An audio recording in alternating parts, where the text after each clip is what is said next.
All right, welcome back. Sunday morning, as usual, another weekly market recap.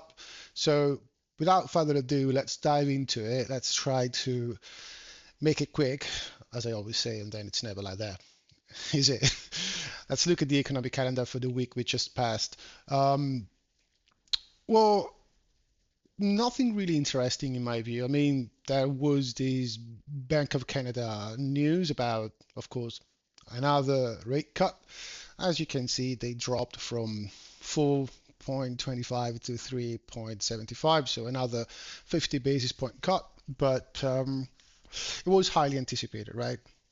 Especially after what we've seen with the ECB prior week. So, it looks like the two are kind of in line with what should be the path ahead for interest rates.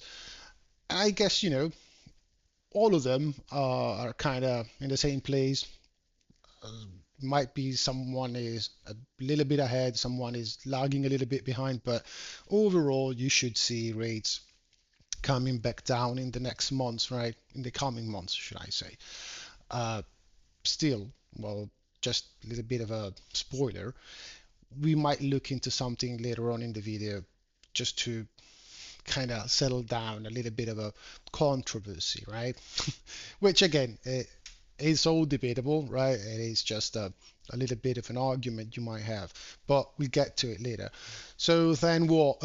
Unemployment claims in the US, they dropped after that spike that we got what was that? The beginning of October, I guess, at this point, 2 weeks ago, maybe. Yeah, it was the October 10th. So, and again, as we discussed, it could have been due to the two hurricanes, Helen and Milton, hitting the US, which, of course, naturally, if you live in an area and you're hit by an hurricane, it's very hard for you to keep on going to work. And the destruction which the hurricane will bring, it's totally logical and understandable that might push you toward asking for unemployment claims, right? So nothing new there. Overall, the trend, well, I'd say it's particularly stable. I mean, no matter all the warnings, but so far it looks like the labor market is holding up. It's still, it looks like it's always there, right, on the edge of the precipice, and then it never falls. So up until it lasts, right, there is no major warning signs for now, at least. Um, then what? The revised University of Michigan consumer sentiment ticked up a little bit. Still, overall, if you zoom out hard enough, you can see that it's still on a little bit of a downward trajectory starting from 2020 after the pandemic. So, of course, we got a little bit of a reflation in here, the recovery, and then we got the great inflation, so the sentiment went down. And of course, now it's coming back up.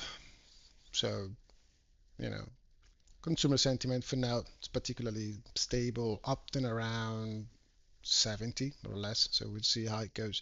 So let's have a look at some charts and let's start out with what? Oh, Bitcoin, right. Got a question early this week. I guess it was, what was that? Tuesday maybe, or Wednesday, maybe Tuesday.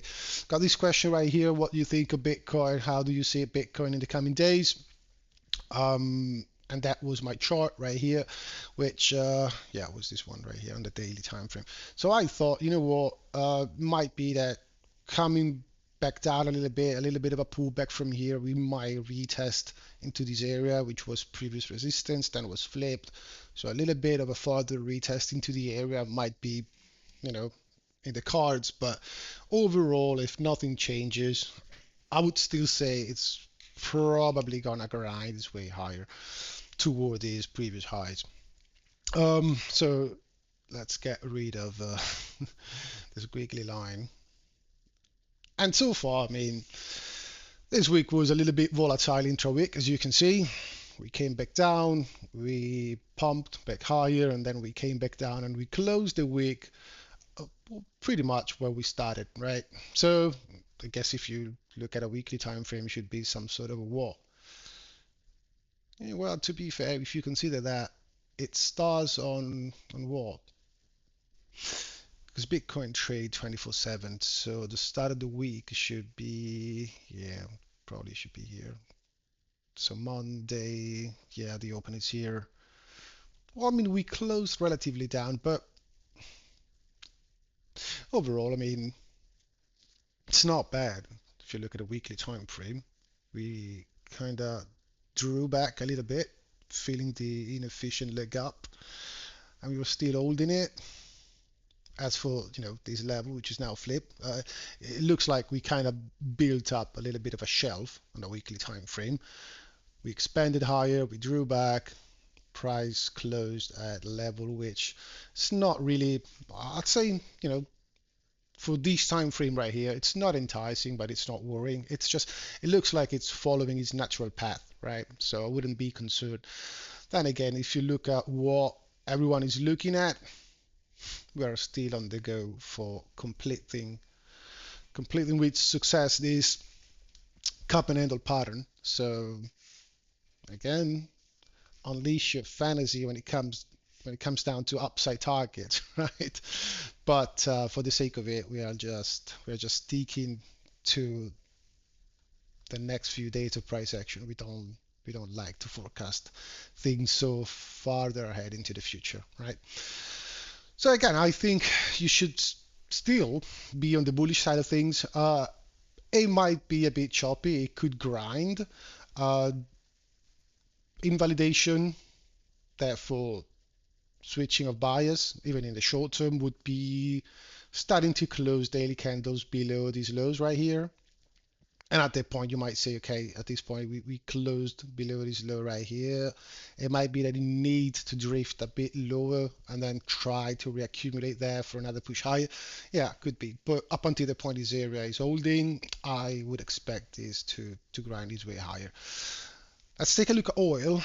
Oil, again, oil was in this segment of price action right here. I remember we were mm, slippery tongue for fuck's sake. We were where were we? I guess it was, yeah, Monday opened up like in here, and there was this immediate drop, and then that was 2 weeks ago, to be fair. And then what we got, we closed into here, all right? So this week we opened up at support, kinda. We tried to get back into this trap fractal above, right? But was rejected once. And then on Friday, though, it closed with a little bit of an upside candle. So what? Um, could this be that we need to chop around a little bit here?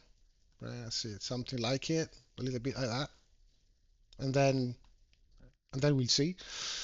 Maybe. I was looking at the news just this morning, just to add a little bit of a geopolitical layer, right? It looks like at least standing to Middle East sources of information, it looks like Iran won't respond. So there was another attack from Israel to Iran, and then you've seen both the US on one side and Russia on the other side saying to the Iran, just be cool, don't respond, don't escalate this furthermore, let's try to be cool. And at least standing to the press, it looks like they're not going to respond. So it might be that the geopolitical premium on oil, it will be kind of tuned down if Iran doesn't respond, but we'll see about that. Looking at the futures, you can still see that the contracts ahead are still pricing lower, um, I'd say levels compared to the contract up front. So mm, the curve, when it comes down to futures, is still shaped up to the downside, right? But as we've seen last week, the break evens, they again, even in here, they're kind of moving to the upside now, kind of like that pricing future inflation expectations to the upside. And again, as I said last week, it is something that you can't just ignore, even though still it goes kind of against my overall big picture thesis. All right, but again, could this be that if we keep on having this trajectory on the break evens, we might see a little bit of an inflation revamp, and how long will it last? The usual questions. I think even if we got that right here, right now, what I would say, if even if we got that, it's probably going to be short-lived, at least in my view. All right. And then again, we will get back every single week and monitor the situation. All right. Was particularly interesting to look at the oil market because, of course, everyone now is talking about inflation and consequentially yields coming back up and all the implications these arguments has for the bond market, especially the U.S. Treasuries. Now, I would say this. I think just let's just have a look at the yield first and foremost. They keep on climbing higher, right? As you can see. And if you remember, we were looking at this pattern on the short end. It looks like it's completing itself. I guess it was a little bit of inverse head and shoulder pattern, something similar, right? And I said, well, so if you're bullish yield, you want to see this pattern completed, and then price, in this case, yield shooting higher. If you're really bearish, you would like to see this pattern kind of completed, and then on the last moment, it's gonna fail. So you got a pattern fail, and they should collapse back down. Still, I guess at this current moment in time, there is nothing really suggesting that they want to get back down. So might be, might be they go back up. And conversely, if you look at the three major ETFs for treasuries, the long end has been really beaten up to the downside at this point.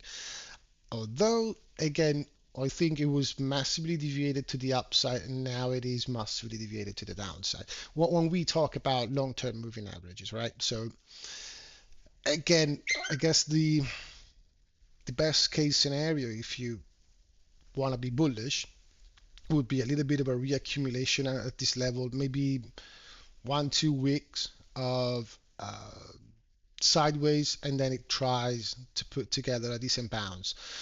But getting back to the oil, to the whole connection in between oil yields and therefore treasuries, um, it looks like if you look at the oil market at the 10-year yield, there is a good enough correlation. At least, this is taking into account just the last year. So it's a little bit iffy, right? It's not really a long enough period of time, but it looks like at least for this recent time span, there was a good enough correlation.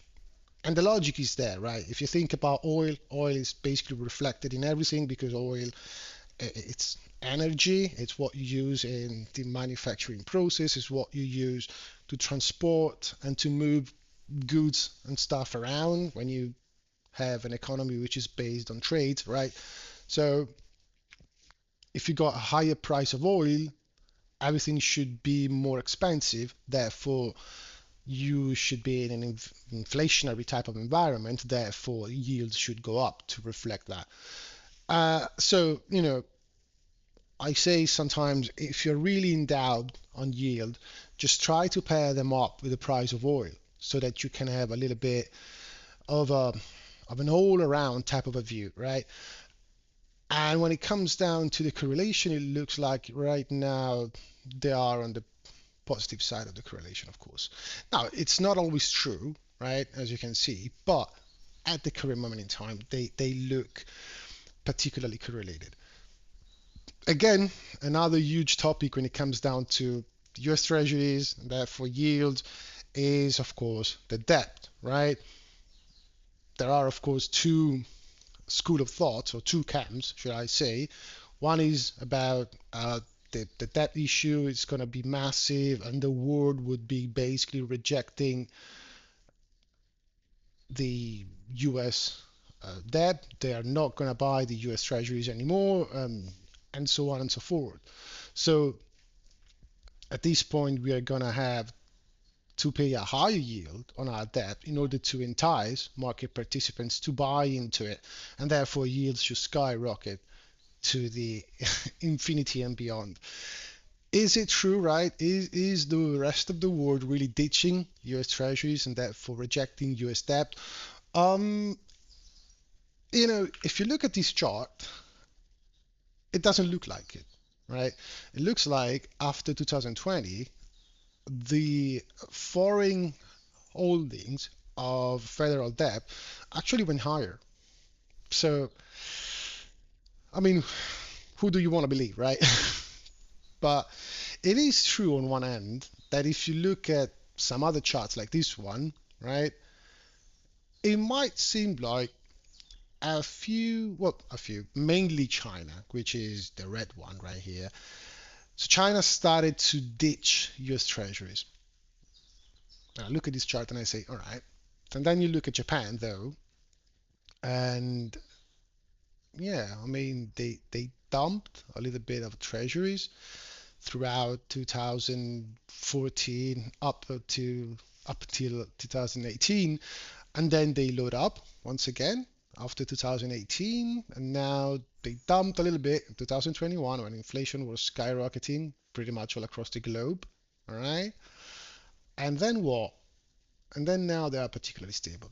But beyond these two, but by the way, Japan and China, of course, those are two of the major foreign holders of US treasuries. But look around. For instance, let's look at the UK. Well, it looks like the UK, even after 2020, they actually increased their holdings. Belgium, which is the green line, after 2020 increased. Luxembourg, hmm. Well, without naming them all, but it looks like a lot of other countries around the world, they actually started to increase their holdings of US treasuries.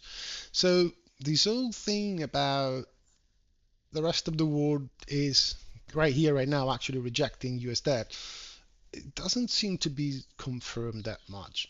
Now, there should be the controversy about who is really buying, because if you look at some countries on this list, like Switzerland, Luxembourg, Belgium, Cayman Island, those are tax taxes paradise, right? You basically pay fuck all when it comes down to taxes in these countries.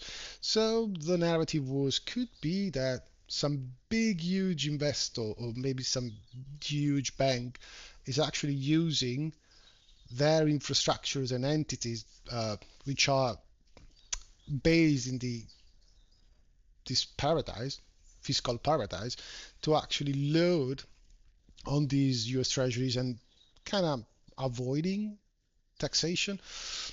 I don't, honestly, I don't know about that. I mean, could be, could not be. I'm I'm not skilled enough to determine that. So, but it was just a curious argumentation in my view. So just put it there, right?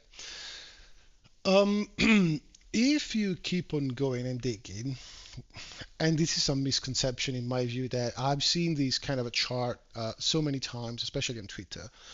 Um, these are, of course, the U.S. Treasury securities which are held, but in this case, by China. All right. And look, it looks like China started to dump massively US treasuries. There's only one thing when I look at this chart that kind of leaves me a little bit like, are we sure? Because we can't really see that here. But when you think about this chart, this is not only about the net selling or the net buying or the actual quantity of treasuries which China is holding right here, right now. But this is taking into account also the fair value variation and change. What do I mean by that? If you got an environment where the Fed is jacking up rates massively at the fastest pace in history, therefore the price of the bonds in dollar terms, so in monetary terms, expressed in currency terms, is going down. If we are registering the value change, well, of course, this chart is going down, right? Because look, if you zoom out on the weekly time frame, because treasuries massively went down, especially starting in 2020, right? So it's reflected in here, starting in 2020. So all I'm saying is this is not necessarily a proof that they are dumping bonds. It is just a proof that the correspondent value in monetary terms, in currency terms, is going down, but it doesn't necessarily tell all the truth about the actual quantity of securities that they are holding right here, right now. Okay. And by the way, if you're not convinced, you can go and check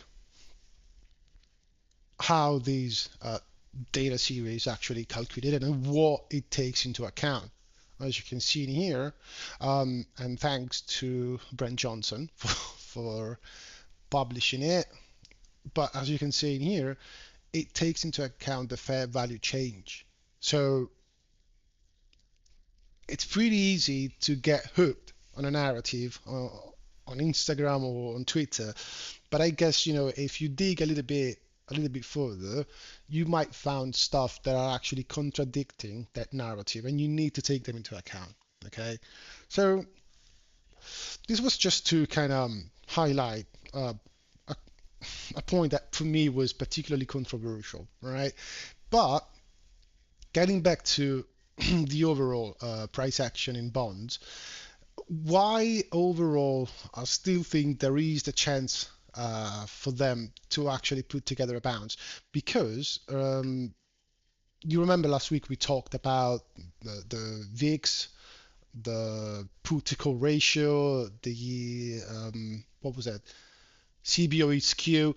When you isolate that dynamic, as for bonds alone, it looks like the skew is particularly um, disproportionately unbalanced to the downside right here. So, you know, it could be that we are reaching into extremes, and price at a point would need to mean revert to the opposite side, is it? Because if you look at the last time we were at these levels, it was in September. What happened in September, if you remember? And let me check. Let me double check again. It was September 2023. All right.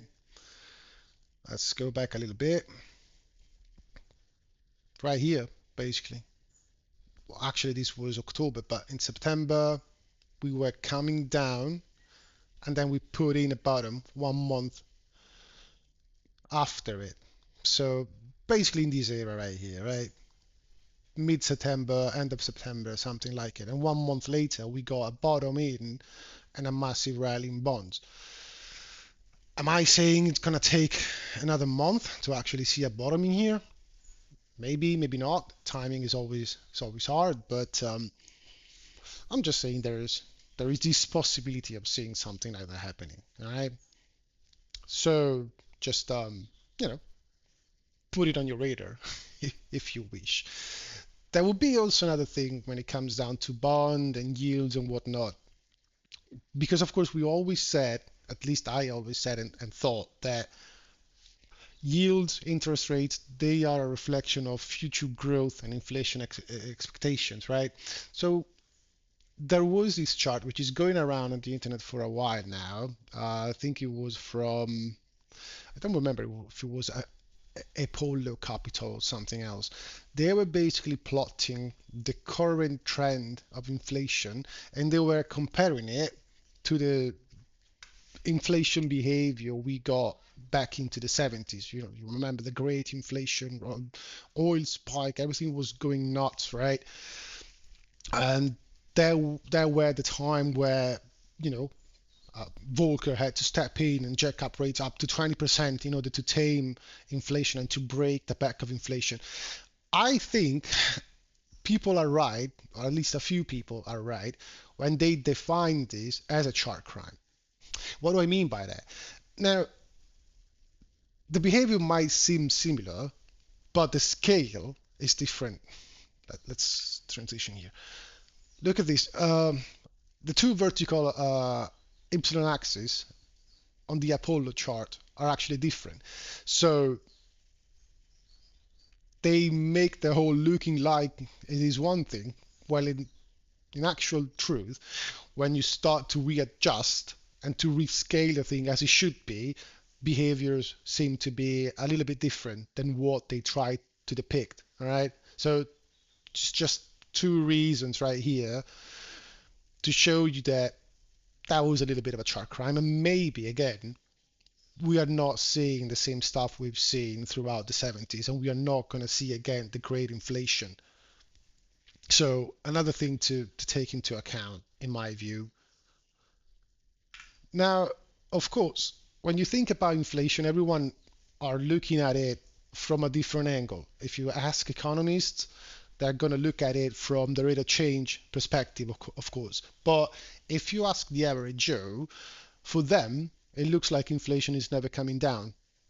They can't really be sympathetic with the fact that the rate of inflation passed from 9% year over year to what, 2.4? Where is it now in the US? Around 2.4, I guess. Because in the end, just because the rate of inflation is coming down doesn't mean that prices are coming down. When you got this inflation, you don't have deflation. So prices are still higher, and they're still most likely keep on going higher. They're just going higher slower, right? Compared to the previous periods. But it's highly unlikely that you are going to see the same prices of 2019, 2018, and so on and so forth. The only way you can get back to those prices is a massive deflationary event. If you got deflation, you actually have prices coming down. All the rest, it is either is inflation or disinflation, but prices are still going down, sorry, up. So just to highlight the point that the perception of inflation is different depending on the perspective you're looking at it. And of course, I guess the comparison in between these two statements, it's particularly effective as, an analogy to deliver the point, right? So again, it was another funny thing I found about bonds, yields, and it was all connected, right? Oil, yields, bonds, and whatnot. Let's have a look at currencies, right? Now, I'm on a weekly time frame right here, right now, and we're looking at the Dixie, and again, it's going up. So no matter what people are talking about, the death of the dollar again, oh, the old story, the debt, the, the dollar is fucked, right? Uh, Still, dollar is the DXY at least. It's almost around 104. So good bounce. Conversely, of course, the others they came back down. So the euro, the yen, the pound. I was actually was looking at something in here. Uh, this is something I usually look at when I'm trading intraday, especially on indices such as the Dow, the Nasdaq, and the S&P. But look at these highs on the pound dollar right here, high, and then you look at the same thing on the euro dollar right here, lower high. Well, at the same time, if you compare the low on the DXY, you got a higher low. So there is this breaking correlation that the pound is showing up, which identify the pound as the strongest relative to the euro. We're talking about closely correlated pair, of course.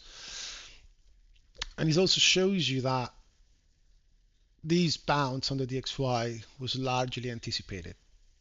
For this dynamic of breaking correlation, and of course, because we were at the lower side of the macro range. So again, I I'm sorry for all the dollar bears outside, but at least as measured by the DXY, I I still think the dollar is set to go higher in the coming months and years, not lower.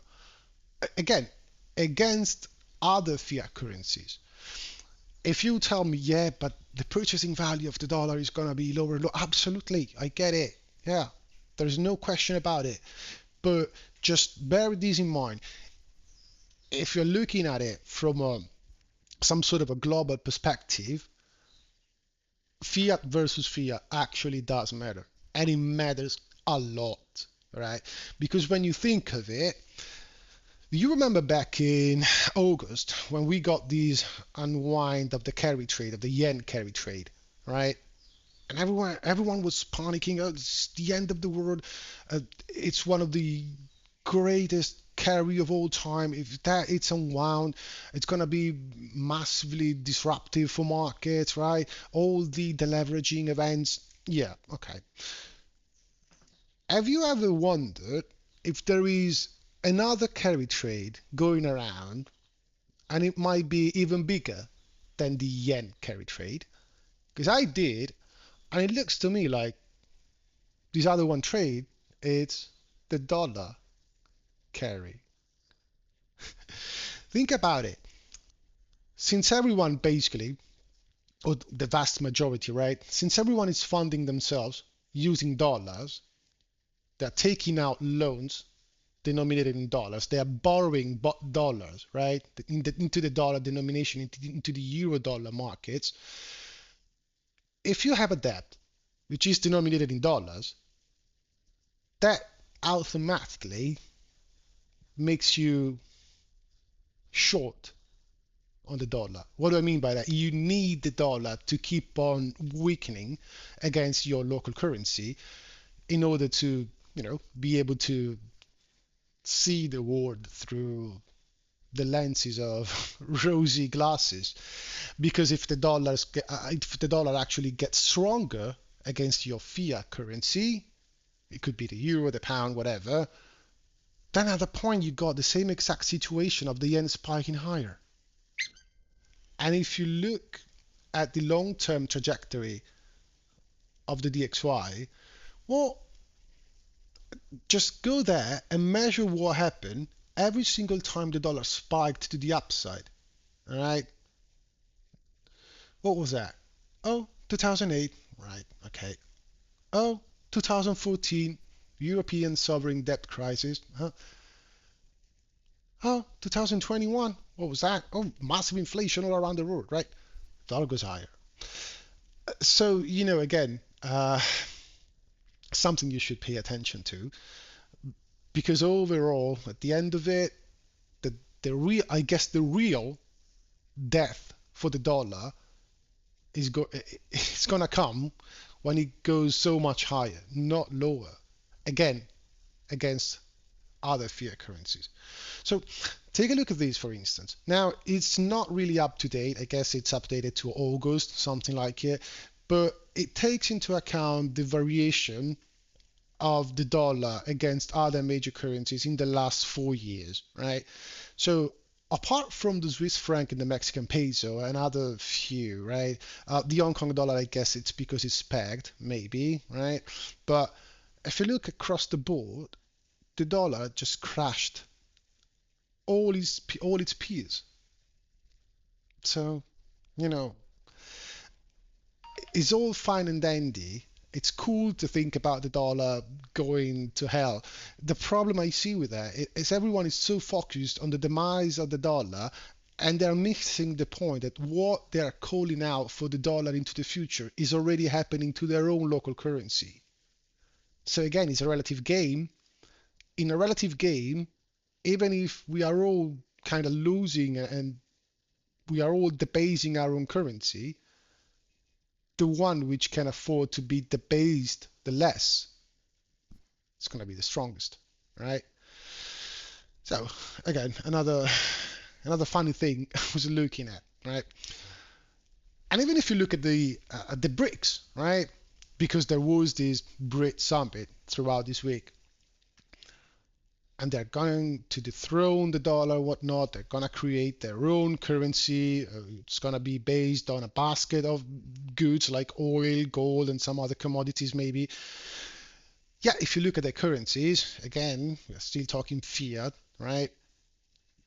It doesn't look to me like those currencies held up particularly well against the US dollar. Even when you look at the Chinese yuan, which among the all, it was the most resilient over the past years, I'd say. So again, now we are missing one, of course, because we got China, Russia, India, Brazil. So we are missing what, South Africa? Let's just quickly have a look at South Africa. There you go. I mean, even the South African currency, in my view, if you look over a long enough period of time from 2008, let's say, doesn't look cool. So again, this is something that you might want to think twice before getting ahead of yourself and be involved in all the Twitter narratives, right? Now let's have a look at gold. Gold had another very good week, I suppose. Well, yeah, looks like it, right? Yeah, broke the highs, went for another high on the daily time frame. Had a little bit of a stutter step on Wednesday, but you know, Thursday, Friday was closing on the high side of the range right here. So again, gold still particularly healthy. Now, sure, at a point, it's gonna have to pull back, right?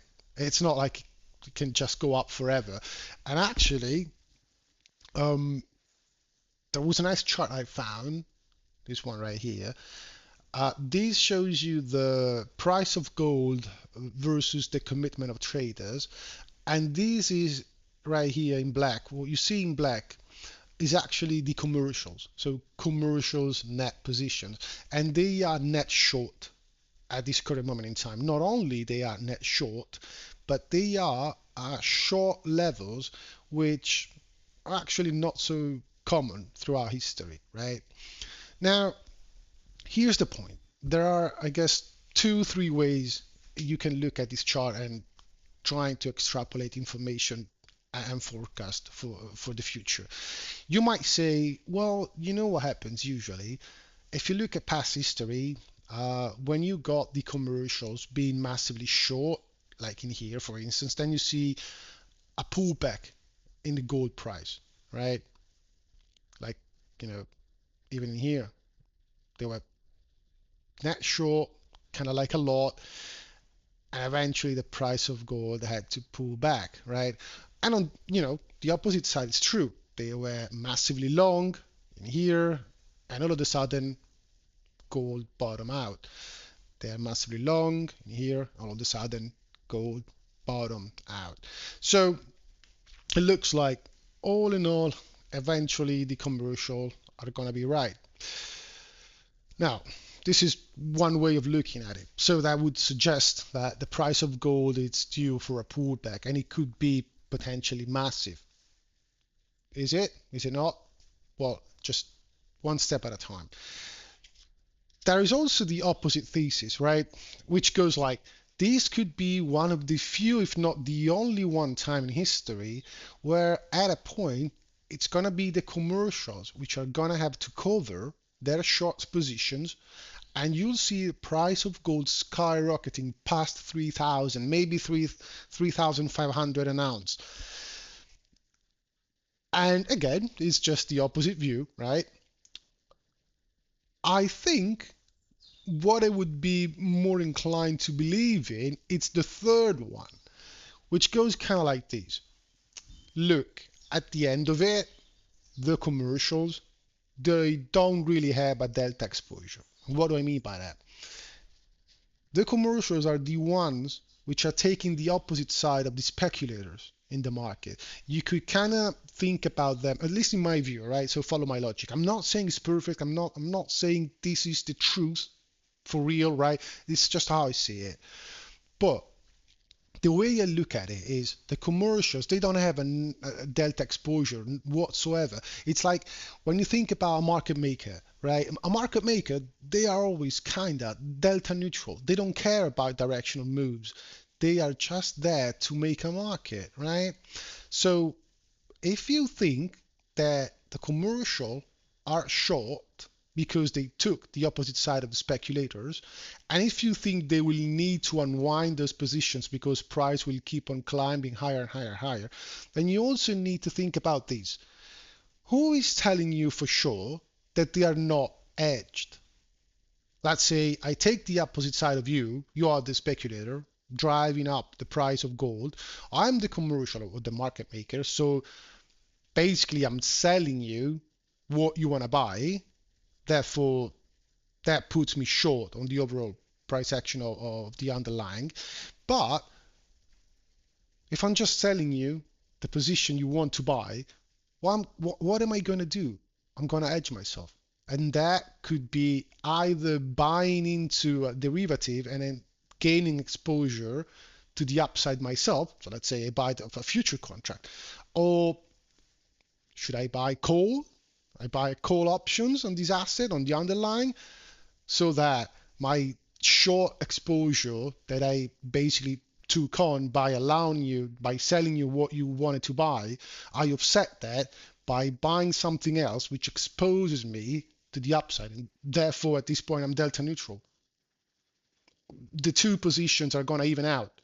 So if that's the case, and I truly believe this is, right, because I see market makers are as entities which don't really bet on the direction of the underlying market. They're just there to provide the liquidity to make money by pocketing the spreads, right?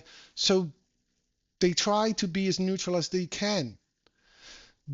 So I don't really see these necessity for the commercials to actually buy back their short positions.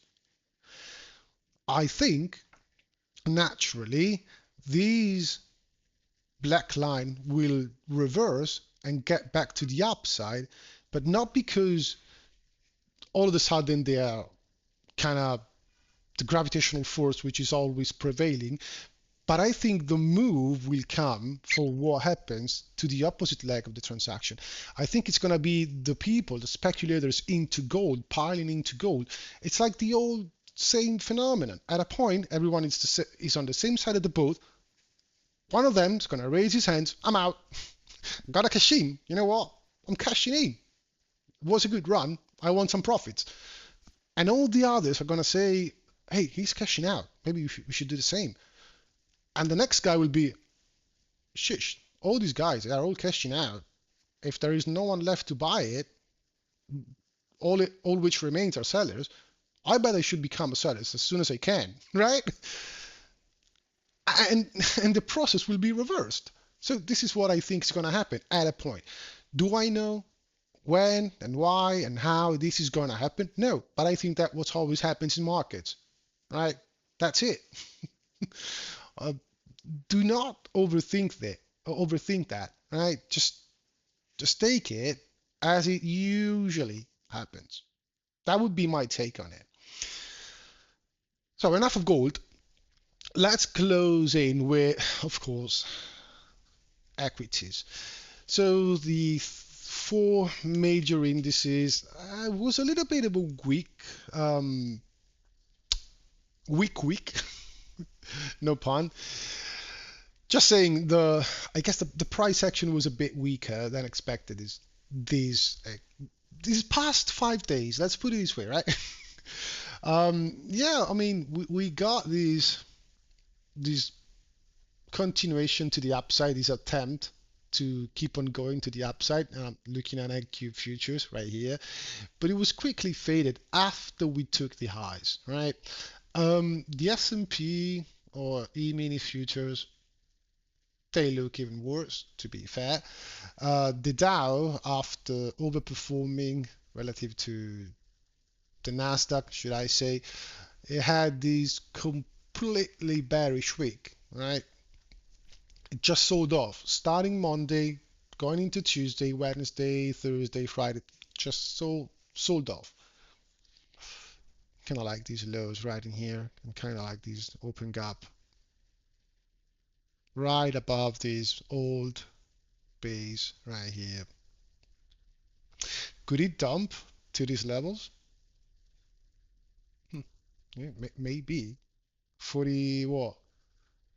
41,000. I'd say at this point 41,750, something like it, maybe. At least that's an area, right? Could be.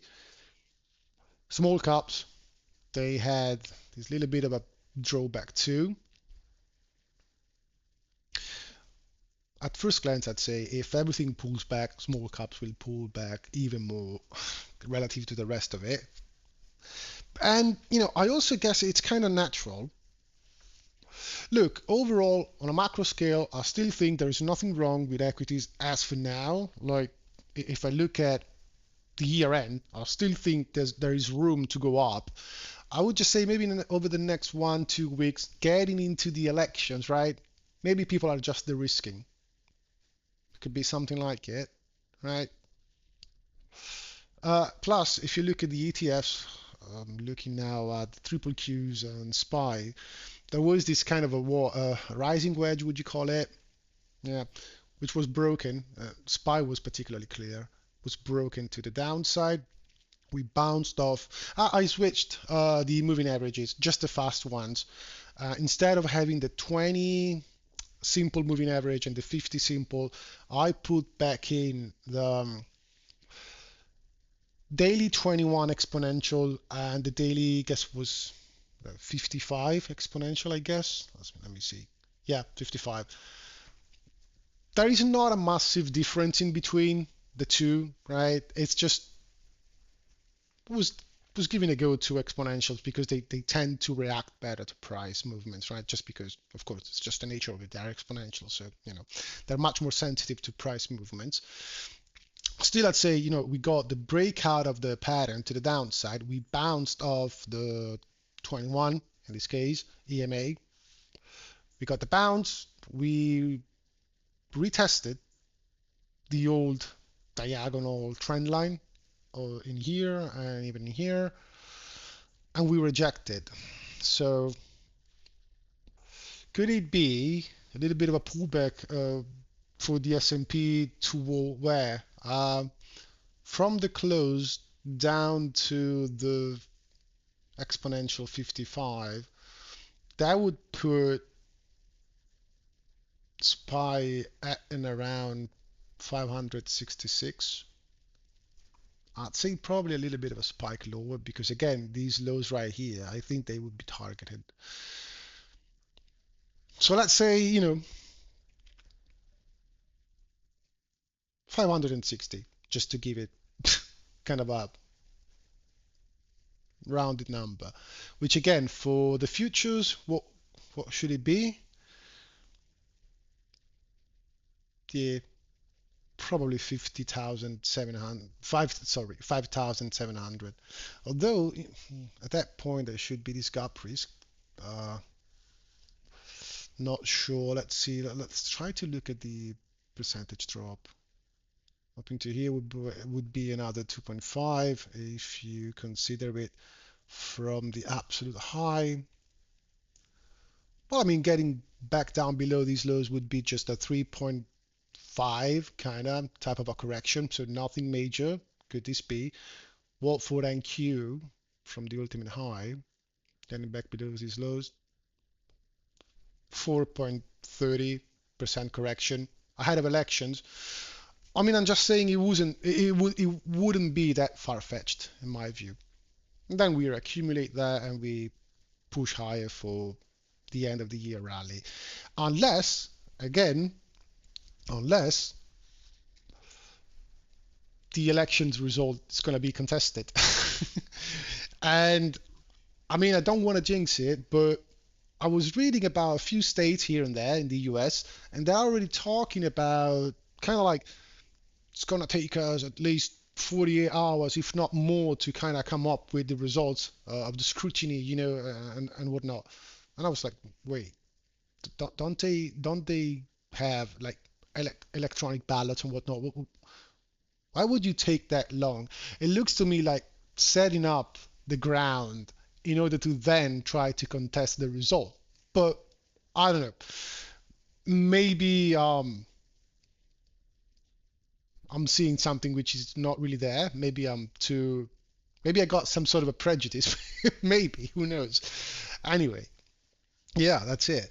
Uh, let's have a look at these to kind of justify why overall, no matter the potential correction we might see ahead of the elections, why we should still uh, be on the bullish side of things getting into year end. Look, first of all, there is a seasonality component into it. So we see that basically the November to April period is kind of the best for stocks when it comes down to return, and the period from May to October is kind of the weakest, so the summer months, which I guess that's why people say, sell in May and go away, something like it. Um, so you see that the periods of advance and declining are of course much more favorable throughout November and April, and a little bit less favorable throughout May and October. I guess overall, what's really the real difference in here, it's made up by the max decline. So the max drawdown you could face, and again, these are averages. So it doesn't mean that every single summer is going to be terrible, right? But on average, historically, that's what the data is saying, right? So why not? And again, we are just about to step into November, so all in all, from the seasonality standpoint, we should be bullish, right? Might be volatile, might be a little bit of a bumpy road, but again, that is the statistic, and that's what that's what you need to live with, all right? Plus, another reason why you might see a little bit of an upside getting into the year end is because it looks like a lot of money managers are actually lagging behind when it comes down to their own performance. For different reasons, maybe they were too much on the conservative side and they're really underperforming the benchmark. So they really need to seek returns in order to, justify their own clients to stay with them for next year. Uh, you know, the despite being an election year, it looks like this is one of the best performing election year over the last 90 years. So again, it looks like we are massively bullish overall if you look at it from the larger picture type of a view, right? Um, what more? Oh, well, of course, Goldman Sachs says that buybacks are on the way, and these are the estimate for what has been authorized, and we are talking billions, just to put things in perspective. So almost a trillion. And I guess even this chart right here is not up to date because I saw another one and was saying like 989. So in just a matter of a few days, the number went up. So who knows? But again, well, it's no mystery that one of the main uh, drivers for the buy pressure into the equities, it's stock corporate shares buyback. So why not? Again, bear it in mind. Um, on the other side, we are kind of, if you notice, we are kind of swinging from one bullish thing, one bearish thing, one bullish thing, one bearish thing, right? It looks like if you look at the weekly consecutive gains, we are approaching levels that we don't often see. So you can see here that These are the basically weekly candles closing bullish.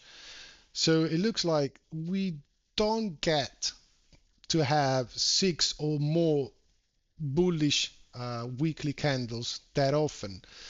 So, the old saying goes, markets don't move in a straight line. What goes up needs to come back down, and all the rest would be another reason to justify a little bit of a pullback in the next week, maybe 2 weeks, getting into the elections, right? But again, it just might be a short-term correction. So I'm not saying liquidate all your stocks and go hide into a cave or into a bunker, right? Doesn't work like that. But this was kind of like I was looking at it, and again, this is coming out from Goldman, so I I wouldn't discount that. It looks like the forecasted returns for the next decade have been revised particularly lower. So in 3%, with of course the usual standard deviations, right? Now look, I guess what we've seen, especially over the last 2 years, really, but even considering 2021, right? Oh, just over the last 2 years, the S&P returned like 55% in 2 years. Now, do you think that is normal? I don't think so. I mean, if you look at long-term average returns, they are like 8 point something percent. And you basically got 2 years of a 20, 25 plus percent returns. You do realize that it's not sustainable, right?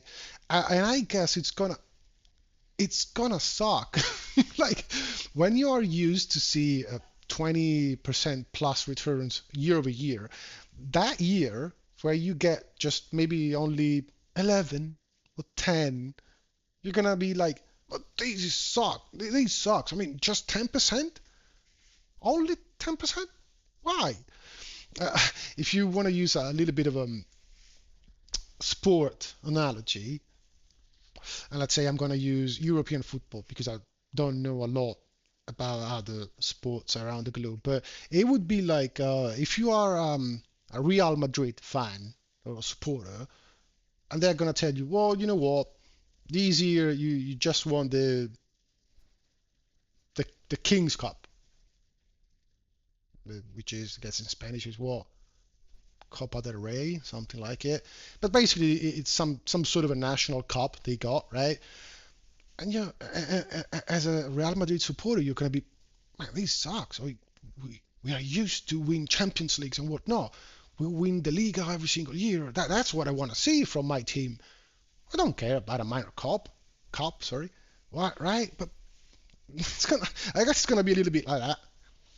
A lot of disappointment, but hey, I guess again, mean reversion. It works in the short term, but it also works over a long period of time. And if you look at the returns that we have seen over the last decade, let's say after 2010, I mean, at a point, everything it's going to need to be normalized. So again, just it's not going to happen tomorrow, of course. Again, I'm not saying go there and sell all your stocks. Just be very careful with your expectations getting into the next years. All right, just that. And again, these the annual total returns for the S&P throughout different periods of history. And if you look, as I said, after 2010, basically, we got a massive boost in returns. Now, you can blame it on whatever you want, QE, the Fed printing money, yada yada, absolutely. But these are the returns compared to previous averages. And it might be that after the spike, we are gonna need to come back down and normalize the whole thing, getting back into balance, right? Could just be. At least that's what Goldman is kind of warning about, right? Um, then of course, now this is just another chart which shows you that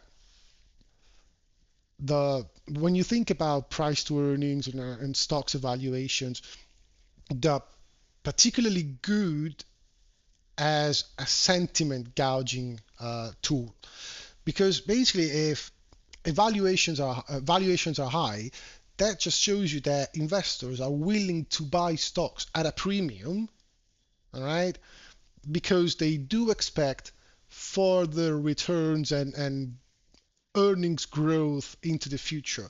So that is why they are willing to pay more now for the stock, because they expect earnings and therefore valuation for stocks to be even higher into the future. But at the end of it, if you really dig into price to earnings and all these evaluations type of metrics, they are very good over the long run, but they usually tells you nothing in the short term, if not some sort of a sentiment type of a metric. All right, it basically just shows you how positive, how exuberant investors might be. But when it comes down to call bottoms and tops in markets or in cycles, as for the timing, they are terrible indicators. Again, price to earnings, valuations, and whatnot, right? And again, this is another type of a, what is that? A dot plot, like like the one the Fed put out from time to time. And again, it shows you the annualized type of returns that you should have in the coming years. So again, it looks like we are on the declining side. So just bear it in mind and maybe adjust expectations accordingly, right? So I guess that's it. That's everything I got. Not gonna lie, it was kind of a lot. um, but still, we managed to keep the video around the 1 hour mark. So I'm gonna leave it at that, right? So again, getting into next week, bear in mind this potential pullback on equities. Remember that gold is a little bit overextended to the upside, but at the same time, up until the point it doesn't start to break structure to the downside, I would still be on the bullish side of things right here. Bonds are in a particularly delicate situation, so keep on monitoring them. Oil, again, it looks like the major geopolitical risk has been evaporated, so we might see oil chopping around a little bit, and maybe I say maybe eventually resuming the downward trajectory. Bitcoin, kind of the same old oil, just to the opposite side, a little bit of a choppiness and then grinding higher. And yeah, you got the gist of it. So after that, I'm wishing you a good rest of your Sunday and, of course, a good start of the week. So again, just be nice and be cool. Needs out.